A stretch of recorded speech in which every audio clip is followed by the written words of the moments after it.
କାଲି ମୁହାକୁ ଦେଖୁଛି, କାଲି ମୁହଁକୁ ଦେଖୁଛି।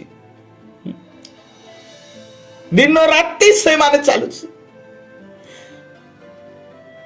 ଏଣୁକରି ତିନିଟା ନିଶାରୁ ଆପଣ ଦୂର ରୁହନ୍ତୁ।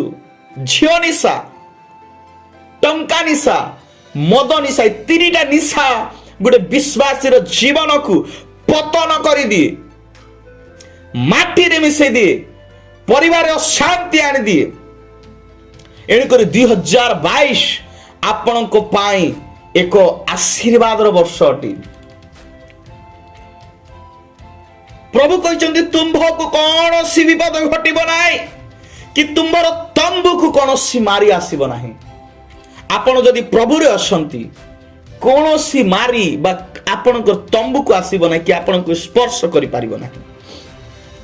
ପରମେଶ୍ୱରଙ୍କ ନାମ ଗୌରବ ହଉ, ପରମେଶ୍ୱରଙ୍କ ନାମର ମହିମା ହଉ।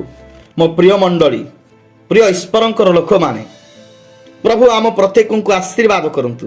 ଏ ବିଷୟକୁ ବୁଝିବା ପାଇଁ ପ୍ରଭୁ ଆମମାନଙ୍କୁ ଆଉ ସାହାଯ୍ୟ କରନ୍ତୁ ମୋର ପ୍ରିୟମାନେ। ଏଣୁକରି ଆଜି ଆମେ ଈଶ୍ୱରଙ୍କର ସନ୍ତୋଷ ପାତ୍ର କିପରି ହେବା, ମୁଁ କେତୋଟି ବିଷୟ ଆପଣମାନଙ୍କ ମଧ୍ୟରେ ମୁଁ ରଖିବା ପାଇଁ ଚାହେଁ। ଆଉ ପ୍ରଥମ ବିଷୟ ହେଲା ମୋର ପ୍ରିୟମାନେ, ଆଉ ଏବ୍ରି ତାର 13 ଅଧ୍ୟାୟର 16 ପଦ, ତାର 5ଟି ବିଷୟ ମୁଁ କହିବା ପାଇଁ ଚାହେଁ। ମୁଁ 4ଟି ବିଷୟ ମୁଁ କହିବା ପାଇଁ ଚାହେଁ। ଆମେ କି ପ୍ରକାର ଆମେ ଈଶ୍ୱରଙ୍କର ସନ୍ତୋଷ ପାତ୍ର ହୋଇପାରିବା। ଏଠି ଲେଖାଯାଏ ମୋର ପ୍ରିୟମାନେ, ଆଉ ପର ଉପକାର ଓ ଦାନ କରିବାକୁ ପାସର ନାହିଁ, କାରଣ ଏହିପରି ବଳିରେ ଈଶ୍ୱରଙ୍କର ପରମ ସନ୍ତୋଷ। ମୋର ପ୍ରିୟମାନେ, ସନ୍ତୋଷ କୋଉଠି ଅଛି? ଯେତେବେଳେ ମୋର ପ୍ରିୟମାନେ ଆମ ନିଜ ପରିଶ୍ରମର, ଆମ ନିଜ ବ୍ୟବସାୟର, ଆମ ନିଜ ଖୁଆଡ଼ର ପଶୁ ଯାହା ପଶୁ ପାଳନ କରିଛୁ, ମୋର ପ୍ରିୟମାନେ ଆମେ ତହିଁରୁ ଯେତେବେଳେ ଆମେ ଦଶମାଂଶ ବା ଦାନ କରୁ, ପରମେଶ୍ୱରଙ୍କ ସେବା ପାଇଁ ହାତ ବଢ଼ାଉ, ଆମେ ଯେତେବେଳେ ଦାନ କରୁ ଆଉ ପରର ମଧ୍ୟ ଆମେ ସାହାଯ୍ୟ କରୁ, ପର ଉପକାର କରୁ, ଏହା ଗୋଟେ ଈଶ୍ୱରଙ୍କ ସମ୍ମୁଖରେ ବଳି ଅଟେ। ବଳି, ଆଉ ଏହିପରି ବଳିରେ ଈଶ୍ୱରଙ୍କର ପରମ ସନ୍ତୋଷ। ମୋର ପ୍ରିୟମାନେ, ଅନେକ ସମୟରେ ମୋର ପ୍ରିୟମାନେ ଏହା ଆମକୁ ଗୋଟେ କଷ୍ଟ ଲାଗେ ଯେତେବେଳେ ଆମେ ଦାନ ଦଉ, ଯେତେବେଳେ ଆମେ ଦଶମାଂଶ ଦଉ। କିନ୍ତୁ ବାକ୍ୟ ଆମକୁ କ'ଣ କହୁଛି? ଏବ୍ରି ଲେଖକ ଆମମାନଙ୍କୁ କ'ଣ କହୁଛନ୍ତି? ମୋର ପ୍ରିୟମାନେ, ଏଠି ଲେଖାଯାଏ ପର ଉପକାର ଓ ଦାନ କରିବାକୁ ପାସର ନାହିଁ, କାରଣ ଏହିପରି ବଳିରେ ଈଶ୍ୱରଙ୍କର ପରମ ସନ୍ତୋଷ। ଏହା ଗୋଟେ ବଳି। ଏଣୁକରି ଦାନ ଦିଅନ୍ତୁ। ଅବ୍ରାହମ ଦାନ ଦେଲେ ମଲ୍କିସେଦକକୁ। ସେ ଗୋଟେ ଯାଜକ ଥିଲେ ମଲ୍କିସେଦକ। ମୋର ପ୍ରିୟମାନେ, ଆଉ ମଣ୍ଡଳୀରେ ଥିବା ମୋର ପ୍ରିୟମାନେ ମଣ୍ଡଳୀର ବିଶ୍ୱାସୀ ମାନେ ଆଉ ଯାଜକ ମାନଙ୍କୁ ବା ପ୍ରଭୁ ଯୀଶୁଙ୍କୁ ସେମାନେ ଦଶମାଂଶ ଦାନ ଦେବା ନିତାନ୍ତ ଦରକାର। କାରଣ ଏହି ବଳିରେ ଈଶ୍ୱରଙ୍କର ପରମ ସନ୍ତୋଷ। ଆମେ ନିଜ ପାଇଁ ସବୁବେଳେ ଆମେ କରୁ, ନିଜ ପାଇଁ ବୋଟ୍ କିଣିବୁ, ଡ୍ରେସ୍ କିଣିବୁ, ନିଜ ପାଇଁ ସବୁ ବିଷୟ କରୁ ଆମେ, କିନ୍ତୁ ଆମେ ପ୍ରଭୁଙ୍କ ବିଷୟ କରିବା ବେଳକୁ ଆମ ପାଖରେ ମୋର ପ୍ରିୟମାନେ ଅର୍ଥ ନଥାଏ। ଏଣୁକରି ପ୍ରଭୁଙ୍କ ନାମର ଗୌରବ ହଉ। ପ୍ରଭୁ ଏହିଭଳି ଆମଠାରୁ ଚାହାନ୍ତି। ଏହି ବଳି ଯଦି ଆମେ ଦେଇପାରୁନୁ, ତାହେଲେ ଆମେ ଗୋଟେ ସ୍ୱାର୍ଥପର ଲୋକ, ଆମେ ଈଶ୍ୱରଙ୍କର ସନ୍ତୋଷ ପାତ୍ର ହେଇପାରିବା ନାହିଁ। ମୋର ପ୍ରିୟମାନେ, ଆମେ ଯଦି ଈଶ୍ୱରଙ୍କ ସନ୍ତୋଷ ପାତ୍ର ହେବା ପାଇଁ ଚାହୁଁଛୁ ଆଉ ପରମ ସନ୍ତୋଷ ହେବା ପାଇଁ ଚାହୁଁଛୁ, ପ୍ରଭୁ ଯେପରି କହିବେ ଈଶ୍ୱରଙ୍କର ପରମ ସନ୍ତୋଷ ବୋଲି, ଏ ଈଶ୍ୱରଙ୍କ ପାଇଁ ଦାନ ଦିଏ, ଈଶ୍ୱରଙ୍କ ପାଇଁ ଦଶମାଂଶ ଦିଏ, ସେବା ପାଇଁ ଆପଣ ଦିଅନ୍ତୁ। ଆପଣ ମାସରେ ପାଆନ୍ତୁ, ସପ୍ତାହରେ ପାଆନ୍ତୁ, 15 ଦିନ ପାଆନ୍ତୁ, ଆପଣ ପ୍ରତିଦିନ ପାଆନ୍ତୁ, ତହିଁରୁ ଦଶମାଂଶ ଆପଣ କାଢ଼ନ୍ତୁ। ଏହା ହେଉଛି ପ୍ରଥମ ବିଷୟ। ଦ୍ୱିତୀୟ ବିଷୟ ହେଲା ମୋର ପ୍ରିୟମାନେ, ଏବ୍ରି ତାର 11 ଅଧ୍ୟାୟର 6 ପଦ, এটি লেখা যায় ଆଉ ବିଶ୍ୱାସ ବିନା ତାହାଙ୍କ ସନ୍ତୋଷ ପାତ୍ର ହେବା ଅସମ୍ଭବ କାରଣ ଈଶ୍ୱର ଯେ ଅଛନ୍ତି ଆଉ ସେ ଯେ ତାହାଙ୍କ ଅନ୍ୱେଷଣକାରୀ ମାନଙ୍କର ପୁରସ୍କାର ଦାତା ଏହା ତାହାଙ୍କ ଛାମୁକୁ ଆସିବା ଲୋକର ବିଶ୍ୱାସ କରିବା ଆବଶ୍ୟକ। ମୋର ପ୍ରିୟ ମାନେ ଏଠି ଲେଖା যায় ଆଉ ବିଶ୍ୱାସ ବିନା ତାହାଙ୍କ ସନ୍ତୋଷ ପାତ୍ର ହେବା ଅସମ୍ଭବ। ଆମେ ଯଦି ଈଶ୍ୱରଙ୍କର ସନ୍ତୋଷ ପାତ୍ର ହେବା ପାଇଁ ଚାହୁଁଛୁ ଆମ ଭିତରେ ଗୋଟେ ବିଶ୍ୱାସ ଥିବାର ଅଛି, ତେବେ ଆମେ ଈଶ୍ୱରଙ୍କର ସନ୍ତୋଷ ପାତ୍ର ହୋଇପାରିବା। ତାହାଙ୍କ ଅନ୍ୱେଷଣକାରୀ ମାନଙ୍କର ସେ ଯେ ପୁରସ୍କାର ଦାତା ବୋଲି ଲେଖାଯାଏ ଆଉ ସେ ଯେ ତାହାଙ୍କ ଅନ୍ୱେଷଣକାରୀ ମାନଙ୍କର ପୁରସ୍କାର ଦାତା। ଅନ୍ୱେଷଣକାରୀ ବୋଲି କହିଲେ କ'ଣ? ଆପଣ ଯୋଉ ବିଷୟ ଧରିକି ଦିବା ରାତ୍ର ଆପଣ ପ୍ରାର୍ଥନା କରୁଛନ୍ତି, ଈଶ୍ୱରଙ୍କ ଠାରେ ଆଣ୍ଠୁ ଭାଙ୍ଗୁଛନ୍ତି, ଈଶ୍ୱରଙ୍କ ଠାରେ ଆପଣ ଲୁହ ଢାଳୁଛନ୍ତି, ଆପଣ ହୃଦୟ ଖୋଲିକି ଆପଣଙ୍କର ଦୁଃଖକୁ ଜଣାଉଛନ୍ତି, 2022 ଆପଣଙ୍କୁ ସେ ପ୍ରାର୍ଥନାର ଉତ୍ତର ଆପଣ ପାଇବେ। କେବଳ ଆପଣ ବିଶ୍ୱାସ କରନ୍ତୁ, କାରଣ ବିଶ୍ୱାସ ବିନା ଆଶୀର୍ବାଦ ଆମେ ପାଇପାରିବାନି କି ଈଶ୍ୱରଙ୍କର ସନ୍ତୋଷ ପାତ୍ର ହୋଇପାରିବାନି। ଆମେ ଯେତେବେଳେ ଈଶ୍ୱରଙ୍କର ସନ୍ତୋଷ ପାତ୍ର ହେବା, ଆମେ କେତେବେଳେ ହେବା? ଯେତେବେଳେ ଆମ ଭିତରେ ପ୍ରଭୁ ବିଶ୍ୱାସକୁ ଦେଖିବି, ଯେତେବେଳେ ଆମେ ଗୋଟେ ବିଶ୍ୱାସର ପାତ୍ର ହେବା, ଯେତେବେଳେ ଆମ ଭିତରେ ପ୍ରଭୁ ସେ ବିଶ୍ୱାସକୁ ପାଇବେ। ମୋର ପ୍ରିୟ ମାନେ ଆମେ ଯେତେବେଳେ ପ୍ରାର୍ଥନା କରୁ, ପରମେଶ୍ୱର ଆମ ଭିତରେ ସେ ବିଶ୍ୱାସକୁ ଖୋଜନ୍ତି। ସେ ପ୍ରାର୍ଥନା କରୁଛି ସତ, କିନ୍ତୁ ତା ପାଖରେ ବିଶ୍ୱାସ ଅଛି କି? କାରଣ ଲେଖାଯାଏ ବିଶ୍ୱାସ ଯୁକ୍ତ ପ୍ରାର୍ଥନା ସେ ରୋଗୀକୁ ସୁସ୍ଥ କରିବ, ସେ ଅସମ୍ଭବ ବିଷୟକୁ ସମ୍ଭବ କରିବ। ଏଣୁକରି ଆମେ ପ୍ରାର୍ଥନା କରୁ, ପରମେଶ୍ୱର ଆମ ଠାରେ ବିଶ୍ୱାସକୁ ଖୋଜନ୍ତି। ଆଉ ବିଶ୍ୱାସ ବିନା ଆମେ ତାହାଙ୍କ ସନ୍ତୋଷ ପାତ୍ର ହୋଇପାରିବାନି। ଆଉ ସେ ଯେ ତାହାଙ୍କ ପୁରସ୍କାର ଦାତା, ଏହା ତାହାଙ୍କ ଛାମୁକୁ ଆସିବା ଲୋକର ବିଶ୍ୱାସ କରିବା ନିତାନ୍ତ ଆବଶ୍ୟକ ଦରକାର ବୋଲି ଲେଖାଯାଏ। ଆପଣଙ୍କୁ ଯଦି ଆଶୀର୍ବାଦ ଦରକାର, ତାହେଲେ ଦ୍ୱିତୀୟ ବିଷୟ ହେଲା ଆପଣ ବିଶ୍ୱାସ କରନ୍ତୁ, ତେବେ ଆପଣ ଈଶ୍ୱରଙ୍କର ସନ୍ତୋଷ ପାତ୍ର ହୋଇପାରିବେ। ଏଣୁକରି ଈଶ୍ୱରଙ୍କର ସନ୍ତୋଷ ପାତ୍ର ହେବା ନିତାନ୍ତ ଦରକାର। ତୃତୀୟ ନମ୍ବର ବିଷୟ ହେଲା ଲେଖାଯାଏ ମୋର ପ୍ରିୟ ମାନେ ଆଉ ମାଥିୟ ଲିଖିତ ସୁସମାଚାର ତାର ଆଉ 3 ଅଧ୍ୟାୟ, ମାଥିୟ ଲିଖିତ ସୁସମାଚାର ତାର 3 ଅଧ୍ୟାୟର ତାର 17 ପଦ ଏଠି ଏ ପ୍ରକାର ଲେଖାଯାଏ ଆଉ ଦେଖ ଆକାଶରୁ ଏହି ବାଣୀ ହେଲା, ଏ ଆମ୍ଭର ପ୍ରିୟ ପୁତ୍ର, ଏହାଙ୍କ ଠାରେ ଆମ୍ଭର ପରମ ସନ୍ତୋଷ। ମୋର ପ୍ରିୟ ମାନେ এই ବାକ୍ୟ କୋଉ ସମୟର? ମୋର ପ୍ରିୟ ମାନେ ପ୍ରଭୁ ଯୀଶୁ ସେ ଈଶ୍ୱରଙ୍କର ପୁତ୍ର ହେଇକି, ସ୍ୱୟଂ ଈଶ୍ୱର ହେଇକି ସେ ଲେଖାଯାଏ ଆଉ ଫିଲିପିଓ ପୁସ୍ତକରେ ଲେଖାଯାଏ ସେ ଈଶ୍ୱର ହେଇକି ନିଜକୁ ଈଶ୍ୱରଙ୍କ ସହିତ ସମାନ ହୋଇ ରହିବା ଆଉ ନିଜ ନିମନ୍ତେ ଧରି ରଖିଲେ ନାହିଁ। ସେ ନିଜକୁ ଶୂନ୍ୟ କଲେ, ନ୍ୟୁନ କଲେ ଆଉ ମନୁଷ୍ୟମାନଙ୍କ ମଧ୍ୟରେ ସେ ବାସ କଲେ। ମୋର ପ୍ରିୟ ମାନେ ଏଠି ଲେଖାଯାଏ ଆଉ ଗୋଟେ ବାଣୀ ହଉଛି ସ୍ୱର୍ଗରୁ। ମୋର ପ୍ରିୟ ମାନେ ଆଉ ଏ ଆମ୍ଭର ପ୍ରିୟ ପୁତ୍ର, ଏହାଙ୍କ ଠାରେ ଆମ୍ଭର ପରମ ସନ୍ତୋଷ। এই ବାକ୍ୟ କେତେବେଳେ ସ୍ୱର୍ଗରୁ ବାଣୀ ହେଲା? ଯେତେବେଳେ ଜହନ ଜର୍ଦ୍ଦନ ନଦୀରେ ସେ ବାତିସ୍ମ ଦଉଥିଲେ, ଡୁବନ ଦଉଥିଲେ, ଆଉ ସେତେବେଳେ ସେ ଈଶ୍ୱର ହେଇକି, ଈଶ୍ୱରଙ୍କର ପୁତ୍ର ହେଇକି ମଧ୍ୟ ମୋର ପ୍ରିୟ ମାନେ ଆଉ ସେ ଡୁବିତ ହେବା ପାଇଁ, ଡୁବନ ନେବା ପାଇଁ ମୋର ପ୍ରିୟ ମାନେ ଆଉ ସେ ଜଳ ନିକଟକୁ ଆସିଲେ। ଆଉ ଜଳ ନିକଟକୁ ଆସିକି ମୋର ପ୍ରିୟ ମାନେ ଆଉ ସେ ଜହନଙ୍କ ଦ୍ୱାରା ଯାହାକୁ ସେ ପଠାଇଛନ୍ତି ମୋର ପ୍ରିୟ ମାନେ ଆଉ ସ୍ୱର୍ଗରେ ପିତା ପରମେଶ୍ୱର କହିଥିଲେ, ଯାହାଙ୍କ ଉପରେ ତୁମେ ପବିତ୍ର ଆତ୍ମା ଅବତରଣ କରିବା ତୁମେ ଦେଖିବ, ସେ ଆମ୍ଭର ପ୍ରିୟ ପୁତ୍ର ବୋଲି କହିଥିଲେ। ମୋର ପ୍ରିୟ ମଣ୍ଡଳୀ ଆଉ ଯେତେବେଳେ ଆଉ ଜହନଙ୍କ ନିକଟରେ ପ୍ରଭୁ ଯୀଶୁ ଆସିଲେ, ସେତେବେଳେ ଜହନଙ୍କ ମୁଖରୁ ଏଇ କଥା ବାହାରୁଛି, ପ୍ରଭୁ ଆପଣଙ୍କ ଠାରୁ ମୁଁ ବାତିସ୍ମ ନେବା ଦରକାର, ଆପଣ ମୋ ନିକଟକୁ ଆସୁଛନ୍ତି ସ୍ୱୟଂ।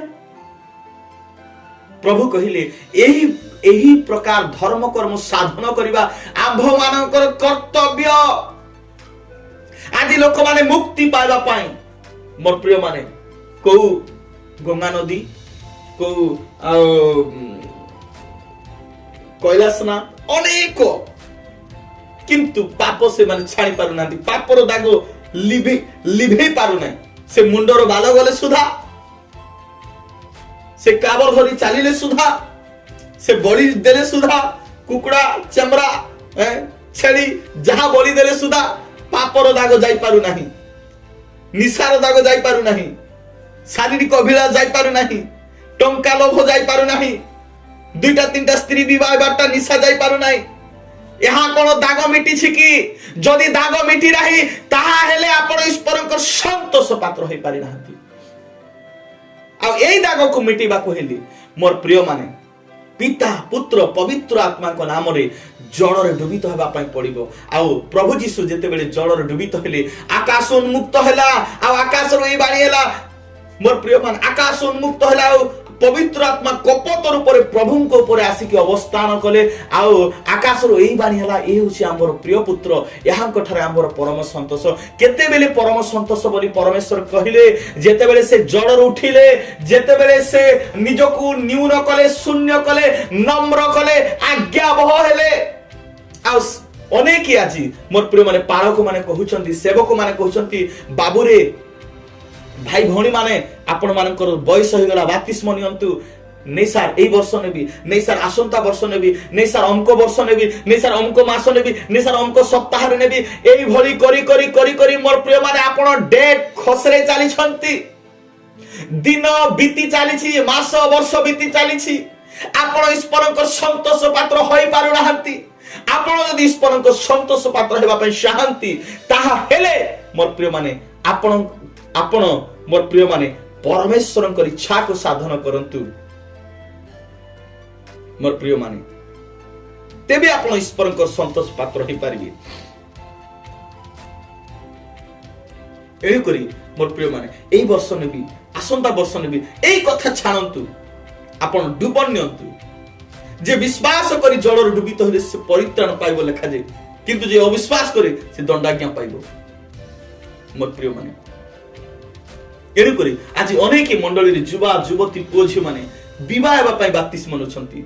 ଆପଣ ନିଅନ୍ତୁ ନାହିଁ। ସେମିତି ହେଲେ ଆପଣ ପ୍ରଭୁକୁ ଯଦି ବିଶ୍ୱାସ କରୁଛନ୍ତି ଜଳ ଡୁବିତ ହୁଅନ୍ତୁ। ଆଉ ବିବାହ ହେବା ପାଇଁ ଆପଣ ବାପ୍ତିସ୍ମ ନିଅନ୍ତୁ ନାହିଁ।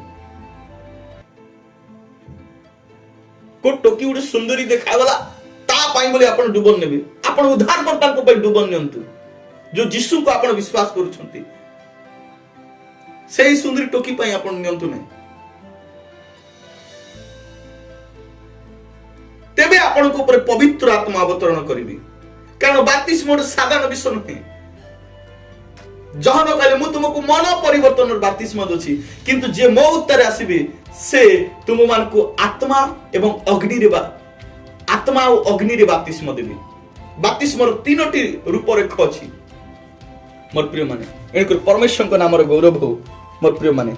ଆଉ ଆମେ ଯଦି ଦେଖିବା 4th ନମ୍ବର, 4th ନମ୍ବର ଦେଖିବା, ଏବ୍ରୀ ତାର 12-28 ପଦରେ ଲେଖାଯାଏ,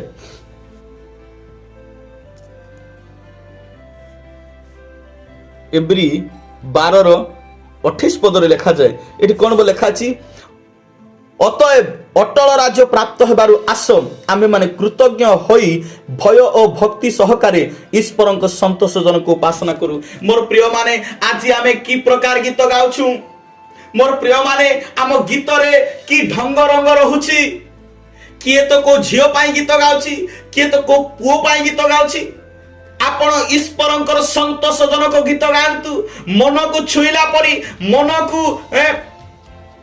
ହାର୍ଟକୁ ଟଚ୍ କଲା ପରି ଆପଣ ଗୀତ ଗାଆନ୍ତୁ। ହୃଦୟ ଖୋଲିଲା ପରେ ଗୀତ ଗାଆନ୍ତୁ। ଆଖିରୁ ଲୁହ ବାହାରିଲା ପରେ ଗୀତ ଗାଆନ୍ତୁ। ଅନୁତାପର ଗୀତ ଗାଆନ୍ତୁ। ସମର୍ପଣର ଗୀତ ଗାଆନ୍ତୁ। 2022 ଆପଣଙ୍କ ପାଇଁ ଆଶୀର୍ବାଦ ଅଟେ। ଆପଣ ଈଶ୍ୱରଙ୍କ ସନ୍ତୋଷ ପାତ୍ର ଖୋଲନ୍ତୁ। ଆପଣ ଈଶ୍ୱରଙ୍କର ଉଦ୍ଦେଶ୍ୟରେ ସତ୍ୟ ଏବଂ ଆତ୍ମାର ଉପାସନା କରିବା ଗୋଟେ ବିଶ୍ୱାସୀ ହୁଅନ୍ତୁ, ଯାହା ଜହନ 4 ତାର 24 ପଦରେ ଲେଖାଯାଏ। ଆପଣ ଈଶ୍ୱରଙ୍କର ସତ୍ୟ ଉପାସକ ହୁଅନ୍ତୁ। ହାଲେଲୁୟା। ଆଜି କେହି ମୋର ପ୍ରିୟ ମାନେ କୋଉ ପୁଅକୁ ଲୁଭେଇବା ପାଇଁ ଗୀତ ଗାଉଛନ୍ତି, କୋଉ ଝିଅକୁ ଲୁଭେଇବା ପାଇଁ ଗୀତ ଗାଉଛନ୍ତି। ନିଜେ ଭଲ ଦେଖେଇବା ପାଇଁ ଗୋଟେ ବଡ଼ ସିଙ୍ଗର ବୋଲି ଗୀତ ଗାଉଛନ୍ତି। ଆପଣଙ୍କର କଣ୍ଠ ଥାଉ କି ନଥାଉ ପରମେଶ୍ୱରଙ୍କର ତାହା ଯାଏ ଆସେ ନାହିଁ, କିନ୍ତୁ ଆପଣଙ୍କ ହୃଦୟ ଯଦି ଗୀତ ଗାଉ ନାହିଁ ତାହେଲେ ସେ ଗୀତଟା ଗ୍ରହଣ ଯୋଗ୍ୟ ନୁହେଁ। ତାହା ମନୁଷ୍ୟକୁ ସନ୍ତୁଷ୍ଟ କରିବା ପାଇଁ ଆପଣ ଗୀତ ଗାଉଛନ୍ତି, ତାହା ପରମେଶ୍ୱର ସନ୍ତୁଷ୍ଟ ହେବେ ନାହିଁ। ଆପଣଙ୍କର ଗୀତରେ, ଆପଣଙ୍କର ଆରାଧନାରେ ଆଜି କୋଉ ଢଙ୍ଗ ରଙ୍ଗୀରେ ଅନେକ ଯୁବା ପୁଅ ମାନେ, ଅନେକ ଯୁବା ଝିଅ ମାନେ କିଛି ପିନ୍ଧି ନଥିବେ, ଖାଲି ଜିନ୍ ପ୍ୟାଣ୍ଟ ସାର୍ଟ କୋଉ ଟାଇଟଟା ଫିଟିଂଟା ପିନ୍ଧିଥିବେ, ଠିଆ ହେଇଥିବେ ଗୀତ ଗାଉଥିବେ। ସେଇ ଗୀତ ମୋର ପ୍ରିୟ ମାନେ ଈଶ୍ୱରଙ୍କ ଛାମୁକୁ ପହଞ୍ଚିବ ନାହିଁ। ଆପଣଙ୍କ ସ୍ୱଭାବ, ଆପଣ ଯେତେବେଳେ ଠିଆ ହଉଛନ୍ତି ପରମେଶ୍ୱର ଆପଣଙ୍କ ପାଖରେ ସନ୍ତୁଷ୍ଟ ଅଛନ୍ତି କି? ଆପଣ ଯୋଉ ଅବସ୍ଥାରେ ଠିଆ ହେଇଛନ୍ତି ଆପଣଙ୍କୁ ଦେଖିଥିବା ଲୋକମାନେ ସେମାନେ ପ୍ରଭୁକୁ ଖୋଜୁନାହାନ୍ତି, ଆପଣଙ୍କୁ ଦେଖୁଛନ୍ତି। ଆପଣଙ୍କର ପିନ୍ଧା ଗୁଡାକ ଦେଖୁଛନ୍ତି, ଆପଣଙ୍କ ଶରୀରକୁ ଦେଖୁଛନ୍ତି। ମୁଁ ବିଶେଷ କରି ନାରୀ ମାନଙ୍କୁ କହିବା ପାଇଁ ଚାହେଁ, କୋଉ design pant shirt, jean pant shirt ଯୋଉ ପ୍ରକାର ଆପଣ ଶାରୀରିକ ଆଉ ଅଙ୍ଗ ଢଙ୍ଗକୁ ଆପଣ ଦେଖାଉଛନ୍ତି, ପ୍ରକାଶ କରୁଛନ୍ତି, ଆପଣ ନିଜକୁ ନିଜର ଉଲ୍ଲଂଘତାକୁ ଢାଙ୍କନ୍ତୁ। ଆଜି ଯୋଉ ପ୍ରକାର ଛୋଟ ଛୋଟ ପ୍ୟାଣ୍ଟ ସାର୍ଟ ଗୁଡାକ ପିନ୍ଧିକି ଉପାସନା ଲୟରେ ଠିଆ ହଉଛନ୍ତି, ଆଉ ଯୋଉ ପ୍ରକାର ଢଙ୍ଗ ରଙ୍ଗ ଗୀତ ଗୁଡାକ ଗାଉଛନ୍ତି, ମୋର ପ୍ରିୟ ମାନେ ସେ ଅଭିନୟ ଗୀତ ଗୁଡାକ ଗାଆନ୍ତୁ ନାହିଁ, ଆପଣ ପ୍ରକୃତକୁ ଉପାସକ ହୁଅନ୍ତୁ। ମୋର ପ୍ରିୟ ମାନେ କୋଉ ଫିଲ୍ମର ଟ୍ୟୁନକୁ ଚୋରି କରିକି, କୋଉ ଗୀତକୁ ଚୋରି କରିକି, ଯୋଉ ଗୀତରେ କି ଲୋକମାନେ ମଦ ପିକି ଗୀତ ଗାଇଛନ୍ତି, ଲୋକମାନେ ଉଲଙ୍ଗ ହେଇକି ଗୀତ ଗାଇଛନ୍ତି, ସେ ଟ୍ୟୁନକୁ, ସେ ସୁରକୁ, ସେ ଅଙ୍ଗ ଭଙ୍ଗୀକୁ ଆପଣ ଚୋରି କରିକି ସେ ଗୀତକୁ ଆପଣ ଗାଆନ୍ତୁ ନାହିଁ। ପ୍ରଭୁଙ୍କର ନିନ୍ଦା କରନ୍ତୁ ନାହିଁ, ପ୍ରଭୁଙ୍କର ଅପମାନ କରନ୍ତୁ ନାହିଁ। ଏଣୁକରି ଆମେ ମାନେ ଈଶ୍ୱରଙ୍କର ସନ୍ତୋଷଜନକ ଉପାସନା କରୁ, ସନ୍ତୋଷଜନକ ଆମେ ମାନେ ପ୍ରଭୁଙ୍କର ଗୌରବ କରିବା ନିତାନ୍ତ ଦରକାର, ନିତାନ୍ତ ଆବଶ୍ୟକ, ନିତାନ୍ତ ଜରୁରୀ ଅଟେ। ମୋର ପ୍ରିୟ ମାନେ ପରମେଶ୍ୱର ଆମମାନଙ୍କୁ ଅନୁଗ୍ରହ କରନ୍ତୁ, ଏ ବିଷୟକୁ ବୁଝିବା ପାଇଁ ପରମେଶ୍ୱର ଆମମାନଙ୍କୁ ଜ୍ଞାନ ଦିଅନ୍ତୁ, ଏ ବିଷୟକୁ ବୁଝିବା ପାଇଁ ପ୍ରଭୁ ଆମମାନଙ୍କୁ ସାହାଯ୍ୟ କରନ୍ତୁ। ମୋର ପ୍ରିୟ ମାନେ ଏପିସିଓ ପୁସ୍ତକରେ ଲେଖାଯାଏ, ଏପିସିଓ ମଣ୍ଡଳୀକୁ ଆଉ ପ୍ରେରିତ ପାଉଲଙ୍କର ଗୋଟେ ପତ୍ର ଆଉ ଆମେ ଦେଖିବା। ମୋର ପ୍ରିୟ ମାନେ ତାର 5 ଅଧ୍ୟାୟର ତାର ଆଉ 10 ପଦରେ ଲେଖାଯାଏ। ଆଉ କଣ ଲେଖା ଅଛି ଏ ସ୍ଥାନରେ, ପ୍ରଭୁଙ୍କର କଣ ସନ୍ତୋଷଜନକ ତାହା ଅନୁସନ୍ଧାନ କର। ଲୋକମାନେ ମୋବାଇଲ କିଣିବା ପାଇଁ ଚିନ୍ତାରେ ଅଛନ୍ତି, ଟିଭି କିଣିବା ପାଇଁ ଚିନ୍ତାରେ ଅଛନ୍ତି। ମୋର ପ୍ରିୟ ମାନେ ସ୍ତ୍ରୀ ପାଇଁ ସୁନା କିଣିବା ପାଇଁ ଚିନ୍ତାରେ ଅଛନ୍ତି, କାର କିଣିବା ପାଇଁ ଚିନ୍ତାରେ ଅଛନ୍ତି, କିନ୍ତୁ ପ୍ରଭୁଙ୍କ ପାଇଁ ଚିନ୍ତା କରିବା ଲୋକ କେହି ନାହାନ୍ତି। ଏଣୁକରି ପ୍ରଭୁଙ୍କର କଣ ସନ୍ତୋଷଜନକ ତାହା ଅନୁସନ୍ଧାନ କର ବୋଲି ଲେଖାଯାଏ। ମୋର ପ୍ରିୟ ମାନେ ପ୍ରଭୁଙ୍କୁ ଆପଣଙ୍କର ଦରକାର ବି, ତାହାଙ୍କର ସେବା ପାଇଁ, ତାହାଙ୍କର ଆରାଧନା ପାଇଁ ଆପଣଙ୍କର ଦରକାର। ଏଣୁକରି କଣ ସନ୍ତୋଷଜନକ ତାହା ଅନୁସନ୍ଧାନ କର। ଆଜି ଅନେକ ଲୋକ ସନ୍ଧାନ କରୁଛନ୍ତି କୋଉଠି ମଦ ଭାଟି ଅଛି, କୋଉଠି ଆଉ ସିନେମା ହଲ୍ ଅଛି, ମୋର ପ୍ରିୟ ମାନେ କୋଉଠି ବେଶ୍ୟାଳୟ ଅଛି, এইটা ଲୋକମାନେ ଅନୁସନ୍ଧାନ କରୁଛନ୍ତି, ଖୋଜି ବୁଲୁଛନ୍ତି। କୋଉଠି ଗଞ୍ଜେଇ ଅଛି, କୋଉଠି ଗଞ୍ଜେଇ ଦୋକାନ ଅଛି, ମୋର ପ୍ରିୟ ମାନେ କୋଉଠି ଡ୍ରଗ୍ସ ଅଛି, এইটা ଲୋକମାନେ ଅନୁସନ୍ଧାନ କରୁଛନ୍ତି। କିନ୍ତୁ ଅନୁସନ୍ଧାନ ଏହା କର ଯୋଉ ଅନୁସନ୍ଧାନରେ ଆପଣଙ୍କର ଭବିଷ୍ୟତ ବଦଳିଯିବ, ଆପଣଙ୍କର ପରିସ୍ଥିତି ବଦଳିଯିବ।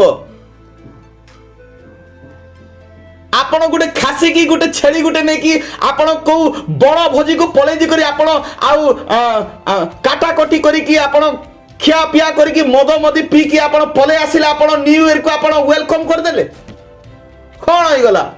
ମଦ ପିଇଦେଲେ। ଆପଣଙ୍କର ଯେମିତି ଜୀବନ ତାଠାରୁ ଅବସ୍ଥାପୂର୍ଣ୍ଣ ଜୀବନ। ଏ ନ୍ୟୁ ଇୟରରେ କେତେ ଲୋକ ମରିବେ, ମଦ ପିଇକି ଆତ୍ମହତ୍ୟା କରିବେ, କେତେ ଲୋକ ଆକ୍ସିଡେଣ୍ଟ ହେବେ, କେତେ ଲୋକ ଝଗଡ଼ା ହେବେ। ଏହା କଣ ନ୍ୟୁ ଇୟର? ନ୍ୟୁ ଇୟର ଆପଣ ଯଦି ୱେଲକମ୍ କରୁଛନ୍ତି, ଆପଣ ପରମେଶ୍ୱରଙ୍କ ସନ୍ତୋଷ ପାତ୍ର ହୁଅନ୍ତୁ। ପ୍ରଭୁକୁ ଧନ୍ୟବାଦ ଦିଅନ୍ତୁ। ପ୍ରଭୁ ମୋତେ ଗୋଟେ ମିନିଟ, ଗୋଟେ ସେକେଣ୍ଡ, ଗୋଟେ ଘଣ୍ଟା, ଗୋଟେ ବର୍ଷ, ଗୋଟେ ଦିନ ରାତି, ମାସ, ବର୍ଷ ତୁମେ ଦେଇଛ, ଆଉ ମୋତେ ସବୁ ସମୟରେ ସବୁ ପରିସ୍ଥିତିରେ ସମ୍ଭାଳିଛ। ଧନ୍ୟବାଦ।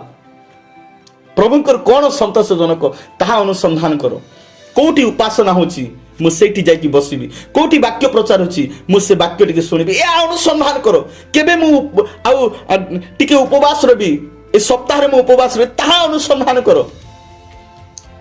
ବେକାର ଆଲତୁ ଫାଲତୁ ବିଷୟରେ ଏଇ ପିଣ୍ଡାରେ ବସିକି ଚାରି ସେଇ ଏମିତି ପରିବାରକୁ ଯାଇକି ଚାରି, ୟାର କଥା ତାକୁ, ତାର କଥା ତାକୁ, ୟାର ଘରେ ନିଆଁ ଲଗେଇଦେବ, ତାର ଘରେ କଲି ଲଗେଇଦେବ, ୟାର ଘରକୁ ମରା ଠେସ, ତାର ଘରକୁ ସ୍ୱାମୀ ସ୍ତ୍ରୀକୁ ଛଣା କେଟା କରିଦେବ। ଏହା ଅନୁସନ୍ଧାନ କରନ୍ତୁ ନାହିଁ। ଭାଙ୍ଗିଗଲା ଘରକୁ ଆପଣ ଜଣନ୍ତୁ, ଅଶାନ୍ତି ଥିବା ପରିବାରକୁ ସେଇଠି ଯେପରି ସ୍ୱାମୀ ସ୍ତ୍ରୀ ପ୍ରେମ ରହିବେ ସେଇ ବିଷୟ ଆପଣ କୁହନ୍ତୁ। ପ୍ରଭୁଙ୍କର କ'ଣ ପ୍ରୟୋଜନ ତାହା ଅନୁସନ୍ଧାନ କର।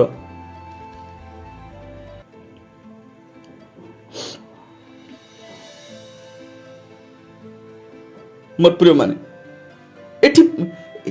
ଏଥି ନିମନ୍ତେ ମୋର ପ୍ରିୟ ମାନେ ଆଜି ଅନେକ ଆଉ ମୋର ପ୍ରିୟ ମାନେ ଆଜି ଅନେକ ମୋର ପ୍ରିୟ ମାନେ ପ୍ରଭୁଙ୍କର ଆଶୀର୍ବାଦରୁ ବଞ୍ଚିତ ହେଇଯାଇଛନ୍ତି। କାହିଁକି, କ'ଣ ପାଇଁ? ଆମେ ଯଦି ଦେଖିବା ମୋର ପ୍ରିୟ ମାନେ ମଲାଖିୟ ପୁସ୍ତକରେ ଲେଖାଯାଏ, ତାର ଆଉ 1 ପଦର ତାର 9-10 ପଦରେ ଲେଖାଯାଏ, ଆଉ ପରମେଶ୍ୱର ଯେପରି ଆମ୍ଭମାନଙ୍କ ପ୍ରତି ଦୟାଳୁ ହେବେ ଏଥିପାଇଁ ତାହାଙ୍କର ଅନୁଗ୍ରହ ପ୍ରାର୍ଥନା କରୁଅଛ। ମାତ୍ର ତୁମମାନଙ୍କ ଏପରି ଆଚରଣ ଦେଖି ସେ କ'ଣ ତୁମମାନଙ୍କ ମଧ୍ୟରୁ କାହାକୁ ଗ୍ରହଣ କରିବେ? ସୈନ୍ୟାଧିପତି ସଦାପ୍ରଭୁ କହନ୍ତି, ତୁମେମାନେ ଯେପରି ବୃଥାରେ ଆମ୍ଭ ଯଜ୍ଞବେଦୀ ଉପରେ ଅଗ୍ନି ଜଳାଇ ନ ପାରିବ, ଏଥିପାଇଁ କବାଟ ବନ୍ଦ କରିବାକୁ ଯଦି ତୁମମାନଙ୍କ ମଧ୍ୟରେ ଜଣେ ଥାନ୍ତା, ସୈନ୍ୟାଧିପତି ସଦାପ୍ରଭୁ କହନ୍ତି, ତୁମମାନଙ୍କ ଠାରେ ଆମ୍ଭର କିଛି ସନ୍ତୋଷ ନାହିଁ, ଆଉ ତୁମମାନଙ୍କ ହସ୍ତରୁ ଆମ୍ଭେ ନୈବେଦ୍ୟ ଗ୍ରହଣ କରିବା ନାହିଁ।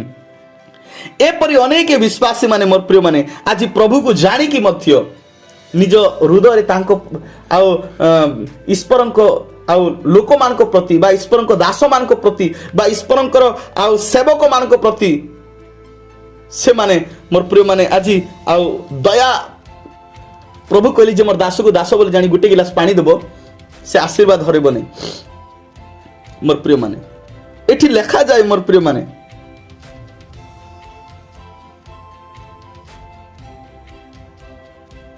ଆଉ ମୋର ପ୍ରିୟ ମାନେ ସେମାନେ ପରମେଶ୍ୱରଙ୍କ ଠାରୁ ଦୟା ପାଇବା ପାଇଁ, ଅନୁଗ୍ରହ ପାଇବା ପାଇଁ ସେମାନେ ଯତ୍ନ ପୂର୍ବକ ଯେତେବେଳେ ଦୁଃଖ ଆସିବ, ଯେତେବେଳେ ରୋଗ ଆସିବ, ଯେତେବେଳେ ଅଭାବ ଆସିବ, ଯେତେବେଳେ ପ୍ରୋବ୍ଲେମ ଆସିବ, ସେତେବେଳେ ସେମାନେ ପ୍ରଭୁକୁ ଖୋଜିବେ। ମୋର ପ୍ରିୟ ମାନେ ଆଉ ଭଲ ଥିଲା ବେଲେ ସେମାନେ ଖୋଜିବେନି। ମଦ ପିଉଥିବେ, ଜୁଆ ଖେଲୁଥିବେ, ଦୁନିଆ ଲଟର ପଟର ଝିଅ ଧନ୍ଦା, ପୁଅ ଝିଅ ଧନ୍ଦା, ଝିଅ ପୁଅ ଧନ୍ଦା, ସ୍ୱାମୀ ଅନ୍ୟ ସ୍ତ୍ରୀକୁ ଲାଇନ୍ ମାରିବ,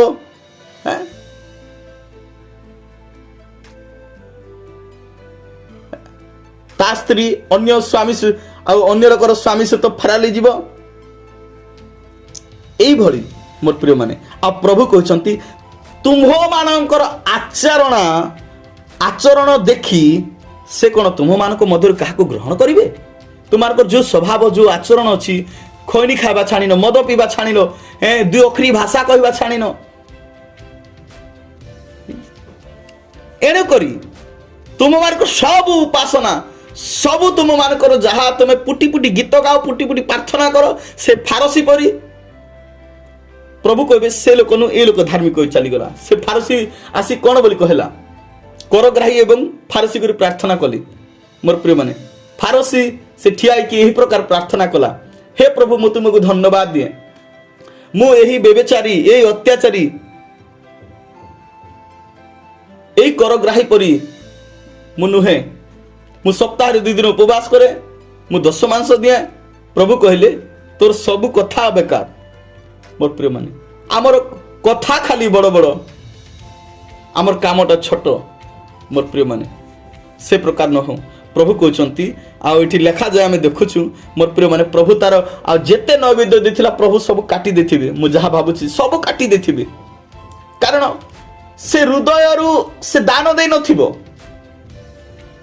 ସେ ଦଶମାଂଶ ଦେଇ ନଥିବ, ଖାଲି ଲୋକ ଦେଖାଣିଆ ଧର୍ମ କର୍ମ କରିଥିବ, ବଡ଼ପଣିଆ ଦେଖେଇଥିବ, ମୁଁ ଏତେ ଦେଇପାରେ, ମୁଁ ଏତେ ଏଇଟା କରିପାରେ। ମୋ ପ୍ରିୟମାନେ, ଆଉ ସେମିତି ଲୋକମାନଙ୍କୁ ପ୍ରଭୁ ପସନ୍ଦ କରନ୍ତିନି, ସେମିତି ଲୋକମାନଙ୍କୁ ପ୍ରଭୁ ଗ୍ରହଣ କରନ୍ତିନି, ସେମିତି ଲୋକମାନଙ୍କୁ ପ୍ରଭୁ ଘୃଣା କରନ୍ତି। परमेश्वर नामर गौरव हो, परमेश्वर नामर महिमा हो, परमेश्वर नामर धन्यवाद हो। प्रभु आम प्रत्येक को आशीर्वाद करंतु। ए बसिथिबा समय मोर प्रिय माने ए विषय को बुझिबा पई प्रभु आम को शक्ति दियंतु, ए विषय को बुझिबा पई प्रभु आम को आशीर्वाद करंतु। आउ ए 2022 आम पई गोटे आशीर्वाद रो वर्ष हो। आज रात्रि आपण डिसिजन नियंतु, मु आज ठारू आ कोनोसी प्रकार एई परी मु कोनोसी मंद काम करिबि नै। एठी लेखा जाय, एठी प्रभु कहउछंती से माने वृथारे आंभर आमर यज्ञ वेदी को से माने आसी कि अग्नि जळुछंती। जदि केही जदि आमर लोक एमिति अछंती ताहेले से कबाट को बंद कर दियो, जेपरि से माने मोर मंदिर को प्रवेश करि पारबेनी, मोर आराधना लय को प्रवेश करि पारबेनी। कारण तांको हृदय आ कठोर। आ प्रभु कहउछंती से मानकर हस्तरु मु नैवेद्य ग्रहण करिबि नै। जो मानकर हृदय कठोर अबाध्य मना, जो माने प्रभु को कथा मानती नहीं, प्रभु को आज्ञा बह हुंती नहीं, प्रभु को प्रेम करती नहीं, भय करती नहीं, सेवा करती नहीं, से मान को दान प्रभु नेबे नहीं। आम प्रभु भिकारी नुहंती। मोर प्रिय माने एणु करी आज परमेश्वर आम मान को अनुग्रह करंतु। आज आम हृदय को बदलेबा, आम जीवन को बदलेबा। मोर प्रिय माने आमर आउ चाली चलन को बदलेबा। आम जदि आउ हितोपदेश 18 रो तार 2 पद जदि देखिबा, एटी गोटे विषय लेखा जाए। मोर प्रिय माने आ मूर्ख लोक बुद्धि रे आउ मूर्ख लोक बुद्धि रे संतोष पाए नहीं, केवल आपना मनर कथा प्रकाश करिवार संतोष पाए। मूर्ख लोक माने मोर प्रिय माने से माने खाली निजर कथा खाली कहबे, निजर कथा खाली से माने देखेबे।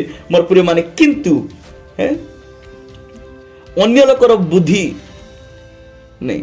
आ गोटे एंदी बुद्धिर कथा आमे गोटे मानिबा, गोटे अनुजोग आमे सुनिबा, गोटे अन्यर परामर्श नेबा, अन्य को ए विषय आमे जणेबा, ए विषय से माने अनुसंधान करिवे नहीं। मोर प्रिय माने मूर्ख लोक से माने जहा कले भी तांको पई ताहा खुशी।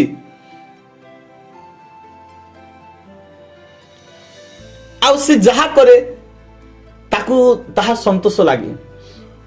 अन्यर परामर्श ताकू ताकू बुझा पड़िबो नै। अन्य लोक जदि अनुजोग करबो ताहा इनि बुझा पड़िबो नै। अन्य लोक जदि भल कथा कहबो ता बुझा पड़िबो नै। अन्य लोक जदि भल रास्ता देखिबो ता बुझा पड़िबो नै, कारण से मूर्ख लोक। मोर प्रिय माने तार कथा ही ताको संतोष पाए।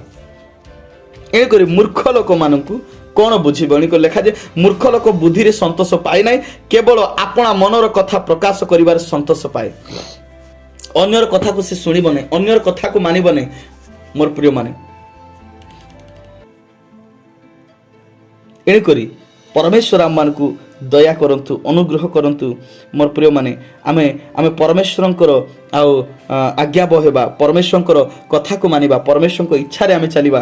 परमेश्वर आम समस्त को आशीर्वाद करिवे। मो शेष वाक्य रे पढ़िबा पई चाहे कलसीय पुस्तक तार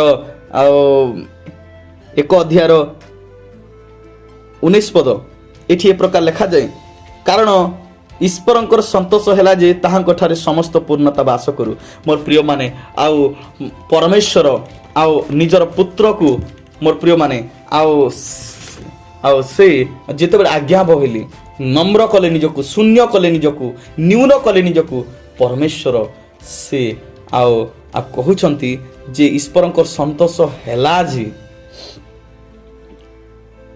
कलसीय मंडली निकट को प्रेरित पावलंकर गोटे पत्र जाउछि।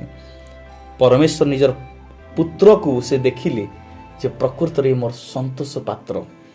एणु करी ताहांक ठार समस्त आशीर्वाद वास कला। समस्त आशीर्वाद ताहांको जे विश्वास करिवो प्रभु यीशु को से परित्राण पाइबो, अनंत जीवन अधिकार पाइबो, मुक्ति पाइबो, से स्वर्ग राज्य को जाई पारिबो। प्रभु कले मो पथ सत्य जीवन मो दिन गल के पितांक राज्य को जाई पारे ना। एणु करी मोर प्रिय माने आज ए जो विषय आमे सुनिलु, এই যে বিষয় আজি প্রভু আমমানকু ଆଉ ଜଣେଇଲେ ମୋର ପ୍ରିୟମାନେ ଆମମାନେ ଆଜି ପରମେଶ୍ୱରକୁ ଭୟ କରିବା, ପରମେଶ୍ୱରଙ୍କୁ ପ୍ରେମ କରିବା, ପରମେଶ୍ୱରଙ୍କ ସେବା କରିବା, ପରମେଶ୍ୱର ଆମମାନଙ୍କୁ ଆଶୀର୍ବାଦ କରିବେ। ଏଣୁକରି ଆମେମାନେ କିପରି ପରମେଶ୍ୱରଙ୍କ ସନ୍ତୋଷ ପାତ୍ର ହେବା, ଯେଉଁ ଚାରୋଟି ବିଷୟ ଆଜି ଆମେ ଶୁଣିଲୁ, ଏଣୁକରି ପରମେଶ୍ୱରଙ୍କର ଏହି ଗୂଢ଼ମୟ ରହସ୍ୟମୟ ବିଷୟକୁ ଆଜି ଆମମାନେ ହୃଦଙ୍ଗମ କରିବା, ହୃଦୟରେ ବିଶ୍ୱାସ କରିବା। ପରମେଶ୍ୱର ଆମ ପ୍ରତ୍ୟେକଙ୍କୁ ଆଶୀର୍ବାଦ କରନ୍ତୁ। ସମସ୍ତଙ୍କୁ ପରମେଶ୍ୱର ଦୟା କରନ୍ତୁ, ଅନୁଗ୍ରହ କରନ୍ତୁ। ପ୍ରେଜ୍ ଦ ଲର୍ଡ। ଧନ୍ୟବାଦ। କାଲି ମୁହିଁ କାଲି ମୁହାକୁ ଦେଖୁଛି, କାଲି ମୁହାକୁ ଦେଖୁଛି।